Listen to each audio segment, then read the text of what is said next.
right, let's get to the big breaking news coming in at the moment as tensions in West Asia have been deepening, with Iran signaling a major escalation if its territory comes under direct attack. In a strong warning, Iran's Defense Council has said that any strike on its coastline or islands could trigger the deployment of naval mines across the Persian Gulf.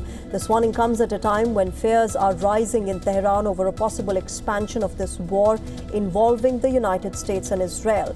The US is now weighing options to seize or impose a blockade on Iran's Kharg Island, remember, which is a key oil export hub, as part of the efforts to pressure Tehran into reopening the Strait of Hormuz to global shipping. This also comes amid the US president announcing a halt of a 5-day period to the military strikes on the energy infrastructure of Iran.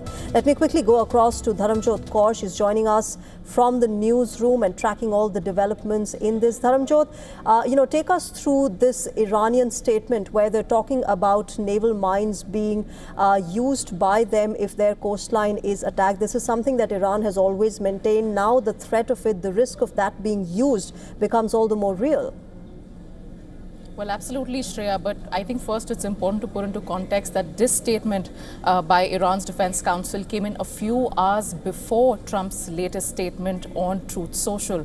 So I think establishing that timeline becomes very important. Earlier in the day is when the statement came from Iran talking about how it will retaliate in terms of expanding this entire war if at all its coastline gets attacked. And then from there on, Iran's retaliation would become about allegedly laying mines across the Gulf area.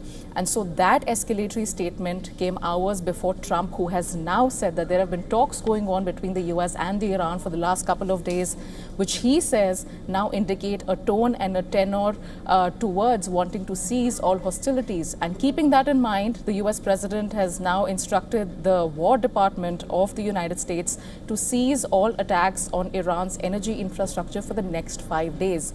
So keeping in that in mind, it needs to be seen how Iran now responds to its earlier threat of escalation in the Persian Gulf. Now, it's important to note here, Shreya, we've been seeing a lot of escalation near the Strait of Hormuz, the critical maritime passage, which has been a flashpoint for more than 2 weeks now. We've seen commercial shipping get, completely impacted in the area. We've seen global supply chain get impacted to the extent that we're seeing and increase in energy prices because of that supply issue of all the vessels that pass through the Strait of Hormuz. And so Iran talking about now expanding their target area across the Persian Gulf, which, just to give some context to our viewers, the entire area spans and borders countries like Iraq, Kuwait, Saudi Arabia, Bahrain, Qatar, UAE, and the Oman. All countries whose energy facilities have become targets in the past few days. So the fact that Iran is now considering laying mines across the Persian Gulf clearly signals an escalation. But as I said, this was an escalatory statement that came before the US president's latest remark. So it remains to be seen how these talks, which Trump just talked about, how these talks continue over the next 5 days, and if at all the two sides can come to the negotiating table and figure out a solution to stop the war once and for all, Shreya. It's interesting, Dharamjot, even as we talk about how US president has said that he's going to be halting the strikes on the energy infrastructure for a 5-day period. There are now reports emerging that Iran is saying that there has been no direct or indirect contact with Trump. We still don't know. There is no confirmation. But, this tug of war has been going on. Even if Iran has been denying this, critics of Trump would say that, look, he's withdrawing again after threatening the strikes on the energy infrastructure. He's withdrawing once again because it has been affecting not just the Strait of Hormuz supply, but the markets as well around the world. And that is something that Donald Trump, the businessman, is very concerned about. Well, you're absolutely right, Shreya. In fact, even on March 10th, we saw that the US had struck multiple Iranian naval vehicles that were reportedly laying mines in the area as a measure to ensure that Iran does not completely control the Strait of Hormuz. Iran clearly has a very strategic and tactical advantage in that area, but US has been trying to push back on a lot of fronts with even in the next few days, Washington reaching out to its allies and asking them to assist the U.S., to help U.S. in ensuring a safe passage for commercial vehicles and shipping through the Strait of Hormuz. So we've seen the U.S. president change his tone a lot of times. It's what we would popularly call the carrot and stick approach. He's been issuing a lot of threats, a lot of warnings. Now he's talking about talks happening, which, as you pointed out, Iran saying it has no really, it doesn't really have any communication about. But there's another question, Shreya, here, which is really important, is in terms of what will Israel do over the next 5 days.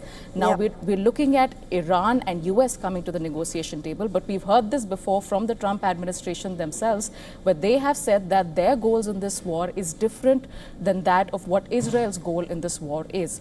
So during the time that, according to Trump, negotiations do go on for the next 5 days, what is it that Israel does and what kind of attacks Israel carries out and what kind of an impact finally does that have on these talks that Trump is talking about? Dharamjot, in fact, just to sort of answer what you said, that what Israel might do is, right now we're getting in the Tasneem as well as Fars news agencies of Iran quoting sources saying that there are no direct communication with US nor through intermediaries, and saying that Trump's remarks are meant to decrease energy prices and gain time for his military plans. So that's how Iran has been responding to this latest announcement by Donald Trump. Let's wait and watch how this moves forward, and really if this finally gets to its logical conclusion or not, this entire conflict. I'll leave it there. Dharamjot, thanks very much for joining us at the moment and putting things into perspective.